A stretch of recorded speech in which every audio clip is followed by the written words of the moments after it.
যাদের হাতে তুমি বছরের পর বছর নির্যাতিত, তাদের সামনে দাঁড়িয়ে তুমি কি করবে? প্রতিশোধ নাকি ক্ষমা? 630 খ্রিস্টাব্দ, কনকোয়েস্ট অব মক্কা। মক্কা শহর নিঃশব্দ, সবাই ভয়ে কাঁপছে, কারণ তারা জানে আজ প্রতিশোধের দিন। কিন্তু প্রফেট মুহাম্মদ সাল্লাল্লাহু আলাইহি ওয়াসাল্লাম মাথা নিচু করে বিনয়ের সাথে শহরে প্রবেশ করলেন। তিনি কাবার সামনে দাঁড়িয়ে বললেন, আজ তোমাদের উপর কোনো দোষারোপ নেই, যাও, তোমরা সবাই মুক্ত।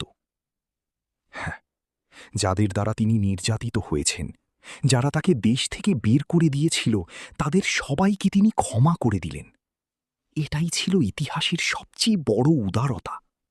প্রতিশোধ নেওয়ার শক্তি থাকা সত্ত্বেও ক্ষমা করা, এটাই আসল বিজয়।